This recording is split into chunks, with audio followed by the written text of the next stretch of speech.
The morning sun glinted off the glass conference room as Edison slid the tablet across the table. On screen, a grainy image of me entering the Halcyon building last Thursday evening. Not exactly damning evidence, but enough for what they'd already decided to do. "We've received concerning reports about your after-hours activities," Edison said, voice neutral but eyes cold. "Our employment agreement explicitly prohibits working for another company while employed here." Beside him, Finn's lips curled into something between a smile and a sneer. "We have a zero-tolerance policy for this kind of betrayal, Aria." I felt nothing. Not fear, not anger, not even surprise. Just a strange lightness, as if gravity had loosened its hold on me. "You're terminated, effective immediately," Edison continued. He pushed a termination letter toward me. "Security will escort you to collect your things." I didn't argue, didn't try to explain. I simply nodded and said, "You're right. I should focus on one position." Their expressions flickered, confusion crossing their features before settling back into professional neutrality. They had expected tears, pleading, maybe anger. Not this calm acceptance. What they couldn't see was the weight lifting from my shoulders as I placed my access badge on the table. 3 years of constant anxiety, of carrying an entire company's digital safety alone, evaporating in an instant. Finn cleared his throat, uncomfortable with my composure. "We'll need all passwords and access credentials before you leave." I smiled. "Everything's documented in the system knowledge base, just as protocol requires." Another lie. The documentation existed, but it was like giving someone a map without a compass, technically complete but practically useless without my contextual knowledge. As security walked me to my desk, colleagues stared, whispered. I packed my few personal items, a ceramic mug, a small plant that had somehow survived 3 years of neglectful watering, a notebook full of system architectures only I truly understood. Arlo, our VP of technology, watched from his glass-walled office, expression unreadable. He made no move to intervene, though he knew better than anyone what would happen next. When the security guard escorted me through the lobby, spring air hit my face. I breathed deeply for what felt like the first time in years. By the time I reached my car, my phone buzzed with a message from Vega. "Still on for 2 p.m.? I typed back, "Yes, and now I can accept your full-time offer." 3 years of building someone else's empire was enough. 3 years of being the invisible infrastructure that kept everything running while others took the credit. 3 years of warnings ignored, requests denied, promotions passed over. Now it was over, and the countdown had begun. I know you're probably wondering how this story ends. Trust me, you won't want to miss what happens next. If you're enjoying this corporate revenge tale, take a second to hit like and subscribe. It really helps the channel grow. Drop a comment with your thoughts so far.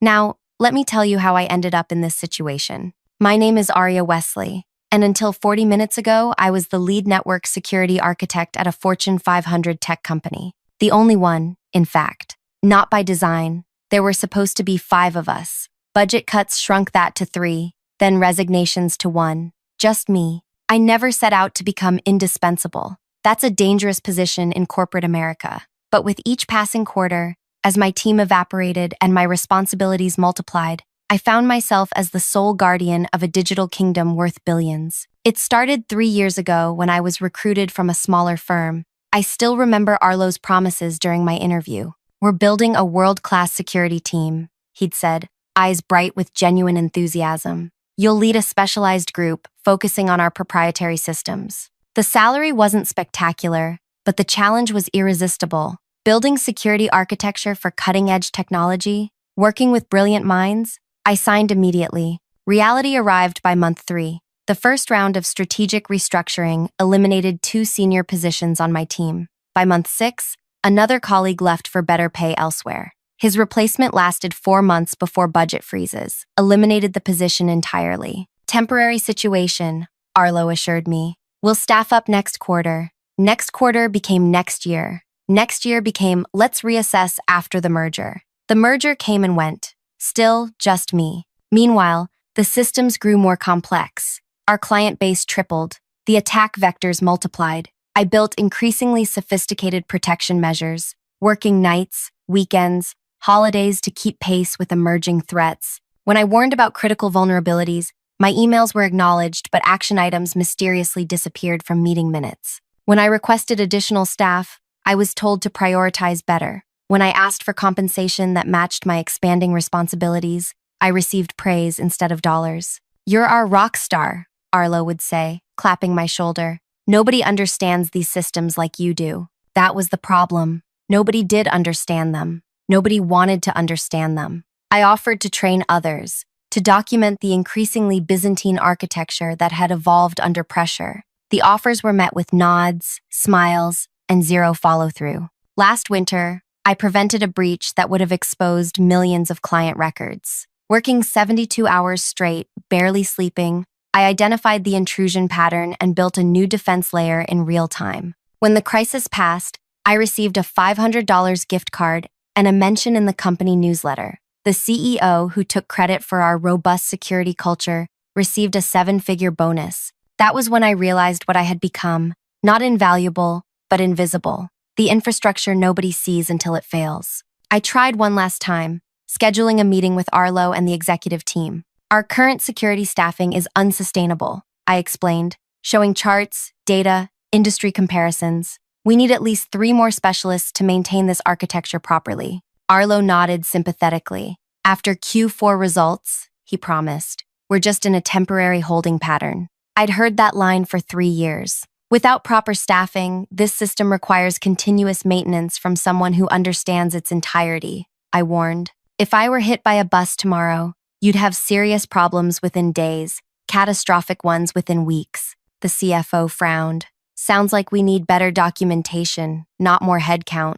I felt something break inside me. I've submitted comprehensive documentation requests for 18 months. They've been deprioritized every quarter. Uncomfortable silence followed. Then, redirection, postponement, vague promises. I left that meeting knowing nothing would change. And I needed change. My health was deteriorating. My relationships strained by constant work emergencies. Something had to give. Then came the cybersecurity conference in Boston. I wasn't supposed to attend. Travel budgets were frozen, but the organizer was an old college friend who got me a speaking slot on adaptive threat response architectures. The company couldn't refuse the free publicity. That's where I met Vega, head of security for our largest competitor. She caught me after my presentation, impressed by the theoretical framework I'd outlined. "The implementation must be fascinating," she said, eyes bright with genuine interest. "I'd love to hear more about how you've actualized these concepts." We talked for hours, carefully avoiding specifics about our employers. Just 2 professionals discussing theoretical approaches, architecture philosophies, the first real professional conversation I'd had in years. As the conference ended, Vega handed me her card. "We could use your perspective on our new security framework.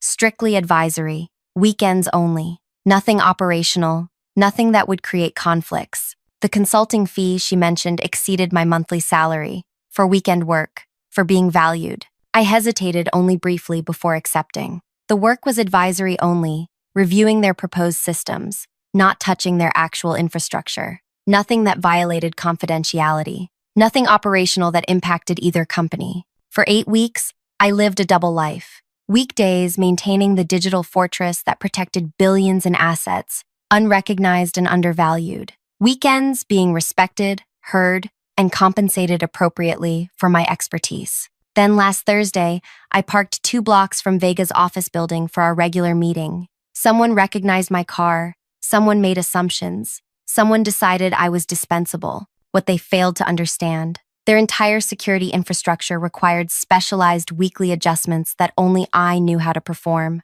Adjustments I'd tried to teach others, but nobody had time to learn. Adjustments that prevented the exact cascade of system failures I'd warned about repeatedly. As the security guard escorted me from the building, my phone lit up with a message from Vega. "Advisory board approved full-time offer. Chief security architect. Triple your current salary. Team of 8. When can you start?" I looked back at the gleaming tower where I'd given 3 years of my life.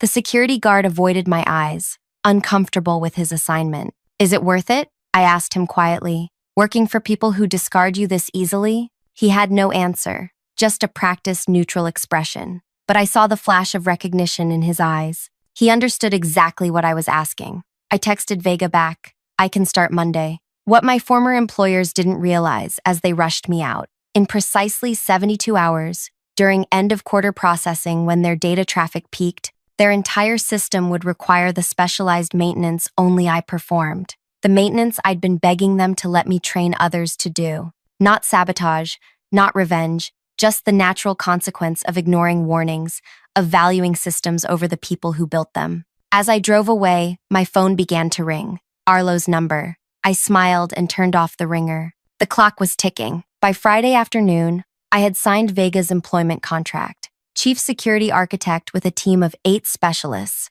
triple my previous salary and equity options. The relief was physical, like putting down a weight I'd carried so long I'd forgotten what normal felt like. I spent the weekend preparing for my new role, sleeping more deeply than I had in years. No emergency alerts waking me at 3 a.m. No expectations of immediate response, just silence and rest. Monday morning, I arrived at Halcyon headquarters dressed in a new suit. The lobby's soaring ceilings and natural light were designed to impress, but it was the respect that struck me most. "We're thrilled you're joining us, Aria," Vega said, giving me a proper orientation tour. "Let me introduce you to your team." Team. The word sounded foreign after years of solitary responsibility. 8 security specialists, each with defined roles that complemented one another. They looked at me with curiosity, not the desperate relief I'd grown accustomed to when appearing to solve the latest crisis. "We've heard incredible things about your adaptive security approach," said Ellis,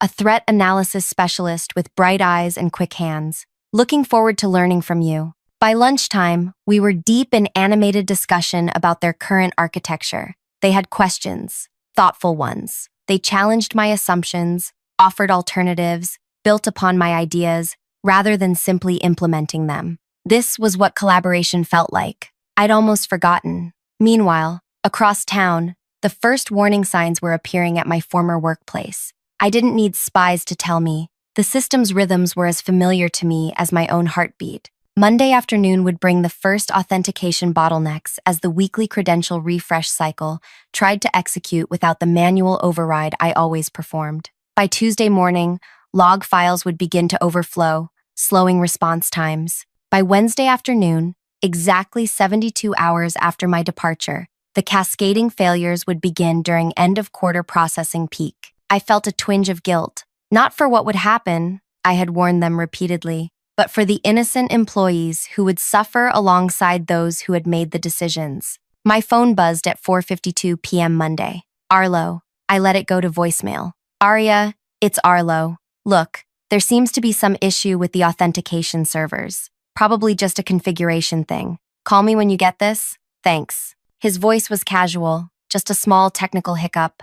I deleted the message. Tuesday morning brought 3 more calls from increasingly senior people. By afternoon, the tone had changed dramatically. "This is Maeve from the executive office. Our systems are experiencing significant slowdowns. The technical team has been unable to resolve the issue. The CEO has authorized me to discuss terms for your return as a consultant to address these urgent matters." I texted back a single line. "I'm focusing on one position now, as suggested." At Halcyon, I was immersed in building something new rather than desperately maintaining something old. My team and I mapped out a security architecture that incorporated the best elements of my theoretical models with their existing infrastructure. Vega checked in regularly but never hovered. "How are you settling in?" "It's strange," I admitted. "Having resources, being heard." She nodded. "We've all worked at places that didn't value expertise. That's why our retention rate is triple the industry average." Late Tuesday night, my personal email chimed.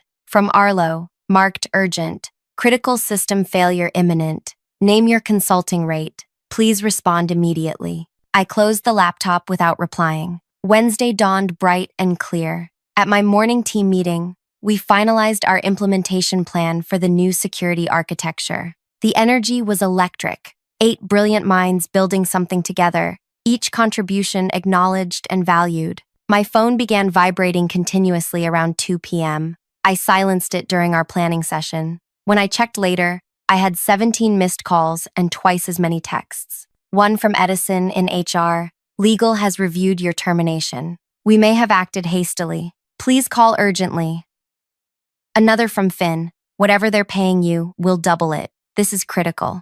From the CEO himself. "National clients losing access to accounts. regulatory implications, board meeting in progress, call immediately. I felt no satisfaction, just a hollow confirmation of everything I had warned them about. They had built a kingdom on my shoulders, then pushed me away without understanding what would collapse. That evening, as I drove home from my new office, a breaking news alert flashed across my dashboard display. Major service outage reported at leading financial technology provider. Thousands of client accounts inaccessible. No company name yet, but I knew. The mainstream exposure would come tomorrow when clients couldn't access their quarterly reports, when regulators started asking questions, when the stock began to plummet. At home, I opened a bottle of wine I'd been saving and sat on my balcony, watching the sunset. My phone lit up again, Arlo's number. This time, I answered. Aria. His voice was ragged with exhaustion. Everything's failing. Sequential authentication breakdowns, cascading into the transaction processing layer. Nobody can stop it. I warned you, I said quietly. For 3 years, I warned you. I know. The admission sounded physically painful. Tell me what to do. Any price. I took a slow sip of wine. It's not about price anymore, Arlo. It's about value. We valued you. No, I interrupted. You valued what I produced. Not enough to listen when I told you it was unsustainable. Not enough to staff properly. Not enough to compensate fairly. Not enough to credit honestly. Silence stretched between us. You know what would have prevented this? I continued. Any one person besides me understanding how these systems actually work. Anyone taking 5 minutes to read the warnings I documented in every quarterly review. Anyone listening when I said this exact scenario would happen if I ever left. His breathing was the only response. The recovery procedure exists, I said finally. It's in the disaster documentation I submitted last year. The documentation that was deprioritized because you're handling everything so well, Aria. I ended the call and turned off my phone. Thursday morning, I arrived at Halcyon to find Vega waiting in the lobby. Have you seen the news? She asked, holding out her tablet. The headline was stark. Major tech failure erases billions in market value. Beneath it, a photo of my former company's headquarters. Their entire client database is locked, Vega said. Transaction processing down for 16 hours and counting. The stock has dropped 40% since opening. I felt strangely empty looking at the numbers. This wasn't satisfaction. This was waste. Of talent, trust, potential, caused by short-sighted decisions made by people who wouldn't suffer the worst consequences. They've been calling our executive office, Vega continued, trying to reach you through us. For emergency support? No. Vega's expression was grim. They're threatening legal action, claiming you sabotaged their systems before leaving. My stomach dropped. I didn't. We know, she interrupted. Our legal team has already reviewed your contract and exit procedures. You're clean, but they're desperate and looking for someone to blame. As we walked to my new office, the weight I'd shed began to return. Not from guilt, I had done nothing wrong, but from the recognition that even now, they refused to accept responsibility. My team was waiting, concerned faces tracking my entrance. Is it true? Ellis asked. About your former employer? I nodded. Did you really build their entire security infrastructure yourself? Another team member asked. Not by choice, I said. By necessity. Understanding passed between us. The silent recognition of a shared experience. Every person in that room had, at some point, been the unacknowledged foundation others stood upon. Well, Ellis said finally, their disaster is educational for us. Let's make sure our systems never depend on any single person, including you, Aria. The simple wisdom of this statement nearly brought tears to my eyes. This was leadership, acknowledging expertise while preventing unhealthy dependency. We returned to our work, designing resilience into every layer of the new architecture. But as morning turned to afternoon, the news grew worse for my former employer. Regulators had launched an investigation. Client defections were accelerating. The stock had dropped another 15%. My phone, which I'd finally turned back on, displayed 57 missed calls. The last one came from an unknown number. The voicemail was from the board chair himself. Miss Wesley, this is Terrence Walsh. The situation has become untenable. The board has removed several executives this morning, including Mr. Edison and Mr. Finn. We recognize the systemic failures that led to your departure. Please call me directly to discuss how we might move forward. I sat with this message for a long time, cursor hovering over the delete button. Part of me wanted to let them continue paying the full price of their decisions. Another part recognized that innocent people, regular employees, clients, were suffering for leadership's failures. At our afternoon meeting, Vega pulled me aside. Their CTO reached out directly. Apparently, the board fired half the executive team this morning. I heard, I said. They're offering an astronomical consulting fee for emergency recovery assistance. 1 day of your time, remotely. No ongoing commitment. I hesitated. What do you think? Vega considered carefully. Professionally, helping them doesn't harm us. Their reputation is already damaged beyond quick repair. Personally, it's your call. You don't owe them anything. As I walked back to my office, Ellis fell into step beside me. You know, they said casually, sometimes the most powerful message isn't letting someone fail completely. It's showing them exactly what they lost by letting them see you succeed elsewhere. I stopped walking. What do you mean? Ellis shrugged. If you help them recover, they'll always know 2 things. That you could have prevented their disaster, and that you were gracious enough to help them despite how they treated you. That kind of knowledge changes organizations more than bankruptcy. I considered this perspective as I returned to my desk, where my team was already implementing the security architecture we'd designed together. My finger hovered over Terrence Walsh's number. What would truly constitute revenge in this situation? Letting their systems remain broken? Their company possibly collapse? Or showing them exactly what they had discarded? The answer came as I watched my new team working together, each person's contribution acknowledged, each voice heard. I pressed the call button. Miss Wesley, Terrence Walsh's voice carried the strained politeness of someone unused to making requests. Thank you for returning my call. Mr. Walsh, I kept my tone neutral. I understand your company is experiencing technical difficulties. A careful understatement. Based on industry reports flooding in, they were facing a complete system collapse. Client data inaccessible, trading platforms frozen, regulatory violations mounting by the hour. Difficulties would be an understatement, Walsh admitted. Our entire infrastructure has become essentially non-functional. The team cannot resolve the cascading authentication failures. I let silence fill the line, making him continue. The board has reviewed your employment history and recent termination. It appears serious mistakes were made regarding your warnings and staffing requests. Yes, I said simply. They were. More silence. In the background, I could hear raised voices, the chaos of a company in freefall. We're prepared to offer substantial compensation for your assistance in resolving this crisis. Name your figure. I had considered this moment during my sleepless nights at my former employer. Imagined the satisfaction of rejecting their desperate pleas. But Ellis's words echoed. Sometimes the most powerful message isn't letting someone fail completely. My consulting rate is $50,000 per hour, I said, naming a figure that would have seemed absurd a week ago. 4-hour minimum engagement, payment in advance to my specified account, and I have conditions beyond compensation. Walsh didn't hesitate. Done. What conditions? First, I work remotely. I don't set foot in your building. Understood. Second, I provide instructions only. Your team implements. I won't directly access your systems. That's challenging, but acceptable. Third, I receive a public letter of apology, acknowledging that I warned about these vulnerabilities repeatedly and was ignored. Walsh paused. The legal implications are less severe than bankruptcy, I finished. Fourth, every member of my former team who was laid off receives 6 months severance and positive references. The board would need to. Fifth, I continued. You create and fully fund the security team structure I originally proposed, with market rate salaries and proper management support. Silence stretched between us. These aren't just demands for my benefit, Mr. Walsh, I explained. Without these structural changes, you'll be right back here in 6 months when the next person burns out or leaves. I heard papers shuffling,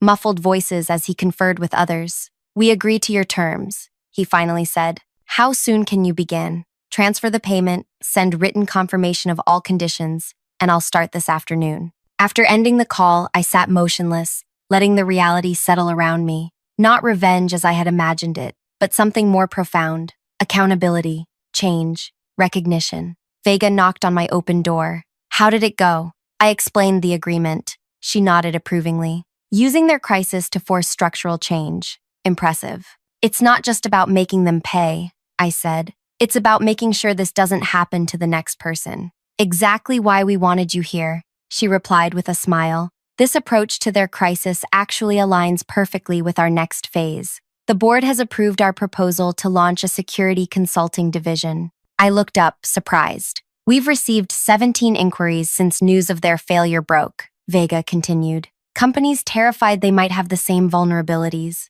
Who better to lead that division than someone who just proved how essential proper security architecture is? The pieces clicked into place. My experience wasn't just valuable here, it was transformative, not just for me, but potentially for an entire industry that consistently undervalued the invisible infrastructure keeping it alive. I'd like you to present the concept at next week's leadership meeting, she added, with a proposed structure and staffing plan. After Vega left, I opened my laptop to prepare for the emergency consultation. Within minutes, my inbox pinged with the payment confirmation and a signed letter agreeing to all my conditions. I sent detailed recovery instructions to my former company's technical team, step-by-step procedures to resolve the authentication cascade failure. Instructions I had actually documented months ago, but that had been buried in unread reports. As expected, questions flooded back immediately. The team trying to implement my instructions lacked contextual understanding of the systems they were attempting to save.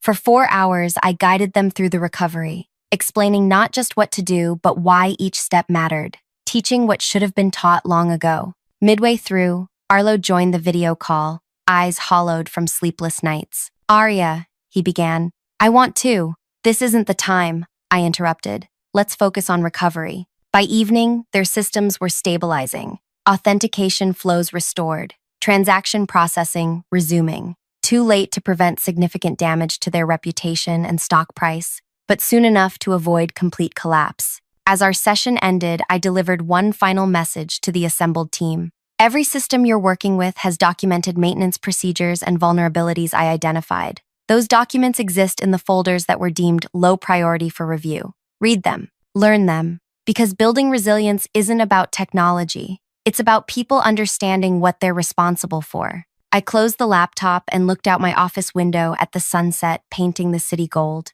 My phone buzzed with a text from Ellis. Teams heading out for drinks to celebrate the new architecture approval. You coming? For the first time in years, I had no alerts to monitor, no systems that would implode without my constant attention. I had colleagues, not dependents, boundaries, not endless obligation. On my way, I replied. 1 month later, I stood in Halcyon's largest conference room, presenting our new security consulting division to the executive team. Behind me, slides displayed the market opportunity created by my former employer's very public failure and our unique positioning to address it. Every company believes their technical systems are secure until proven otherwise, I explained. Our approach isn't just providing better technology, it's changing how organizations value and structure their security operations. The approval was unanimous. Within days, we began hiring, expanding my team to 20 specialists with diverse expertise. Our first clients were already lined up,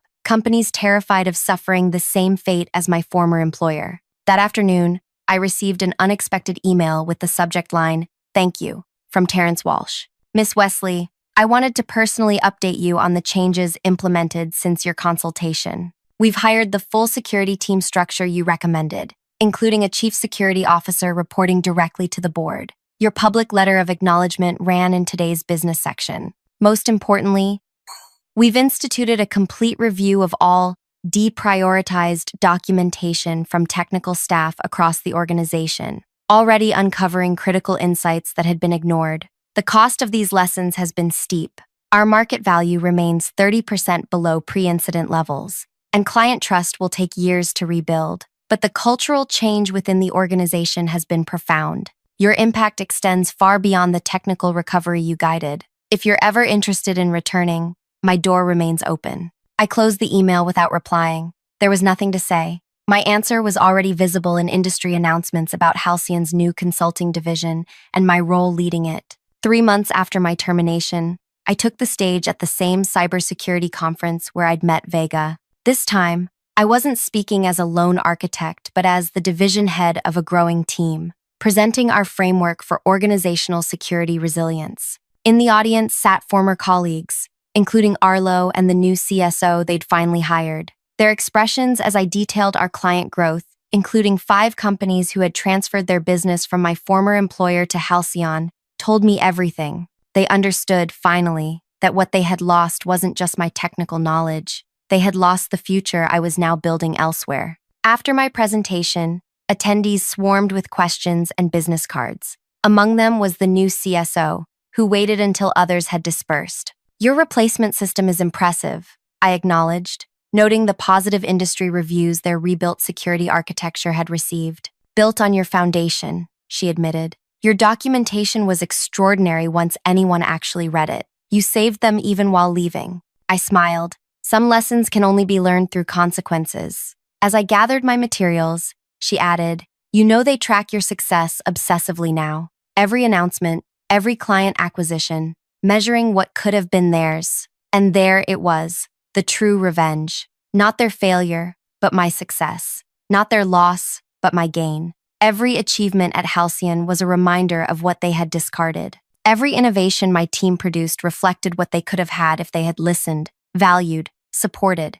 The most devastating consequence wasn't the system failure or financial loss. It was watching me build elsewhere what they had prevented me from building with them. 6 months to the day after my termination, Halcyon announced our security consulting division had become the fastest-growing segment of the company, with a client list that included 3 Fortune 100 corporations. The press release featured my name prominently, alongside quotes from clients about our revolutionary approach to organizational security architecture. That evening, Ellis organized a team celebration. 20 brilliant specialists, none overworked, none undervalued, each contributing their unique expertise to something larger than themselves. As we raised glasses, Ellis offered a toast to Aria, who showed us all that the best expertise isn't about knowing everything yourself, it's about building teams where everyone's knowledge is heard. Looking around at these faces, engaged, respected, collaborative,